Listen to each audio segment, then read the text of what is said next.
Hi, I'm Ryan Owens for Venture Media. Thank you for making this your number one choice for news on this afternoon. Here's our first top story we're working on out of Gastonia. Gastonia right now is dealing with some potholes causing some traffic problems in Belmont. Here's more on this story. County. Wake Up Charlotte viewer Thomas Nance sent me this tweet saying a rough pothole patch on Acme Road in North Belmont is driving everyone crazy. He also says the intersection less than a mile away at Acme and Woodlawn needs a light or someone could get T-boned. Thomas even took it as far as drawing on this Google Map image to show me exactly where to go.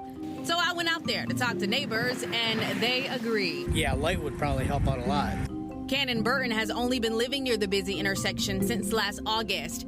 He says if you're waiting to turn left or right onto Woodlawn from Acme, it's hard to see when cars like this red truck come around the curve. The cars come flying around the corner.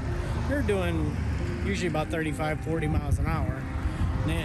There's no way to see anything. While I was out there, I found out Woodlawn at Jade Circle used to be a shortcut to avoid the blind spot, but it's now being blocked for construction.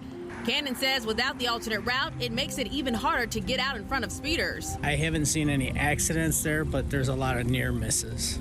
That said, I immediately took concerns to NCDOT to see if there's anything they can do.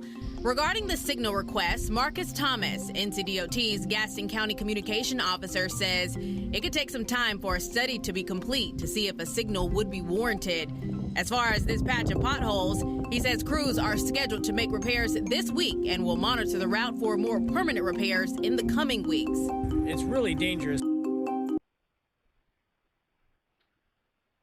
That is very unique right there because of those potholes that be causing some traffic troubles in Belmont. We'll continue on following up on the story with WCNC. Also, in more news, another story we're working on here. A next news story coming up right now. The largest lender company is denying home loans for black applicants for more often than white applicants.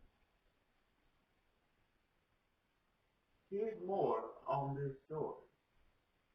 Shay Myers is just 1 month away I'm not there yet. from owning her own home. I love the colors. Today, she's cherishing every detail, I love the stonework. each a reminder of the hard work I'm happy I got a porch. that brought her to this North Charlotte neighborhood. It took a lot to get here. A journey that started 3 years ago with a denial. By analyzing 2 years' worth of federal data collected through the Home Mortgage Disclosure Act, we discovered mortgage denials are far more common for people who are black. The numbers show most of the largest lenders in the Charlotte market deny black applicants 2 to 3 times more often than those who are white, with some banks in particular denying nearly half of those who apply. What does that tell you? What that tells me is nothing has changed. Floyd Davis marched for civil rights in the 60s. He's still pushing for equity. It's very difficult on some respects to understand and still tolerate where we are today. But I have to step back and say, okay, Floyd, what can you do about it? Davis is president and CEO of Community Link, an organization that helps people become homeowners, teaching them financial literacy and helping them clean up their credit. You end up with a lot of debt, and nobody has taught you how to handle that. The former United Way CEO says black men and women are saddled with more debt and less savings, a byproduct of their circumstances. But Davis says the federal government's lending rules, strengthened after the 2008 housing collapse, don't accommodate that built-in disadvantage when deciding if a black applicant is able to repay a mortgage. It's set up in an automated underwriting system, and it's designed for you, not for me. If you want to talk about something that's as un-American as you can imagine, it's that, where your credit profile is worse because of the community you live in and how you've been treated by the majority institutions. Irvin Henderson is a longtime fair housing advocate from North Carolina.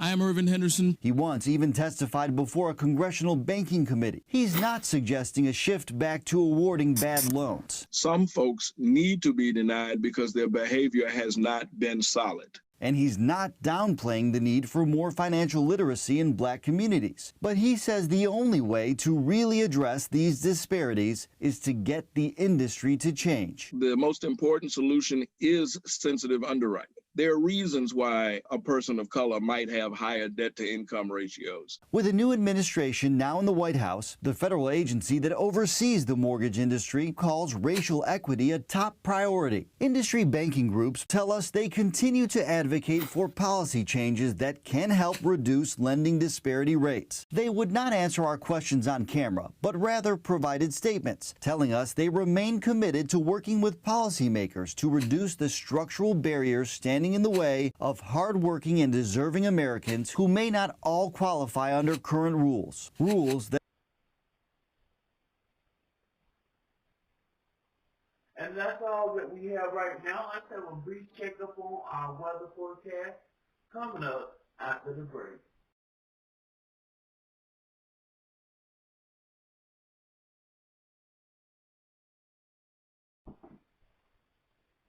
Hi, I'm Ronald, and thanks for making this your number one choice for eviction news. Let's talk about our current conditions. Our gas going right now in our Western Bureau office here. Current temperature right now is 63 degrees right now, and it will continue on being some sun and clouds here and there.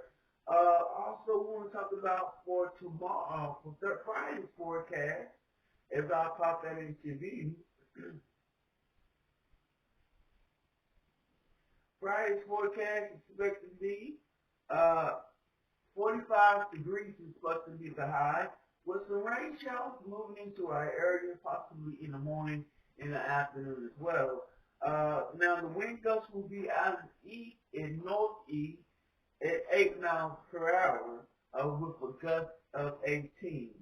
Also for tomorrow night forecast, if you're planning on having an afternoon and evening commute, the temperature should be dropping down 39 degrees, just a 70% chance of seeing some rain. So it's going to be raining on Friday night. Let's say with rain showers likely are taking place as well. Excuse me. Now the winds will be northeast in a 5 miles per hour gust of 14.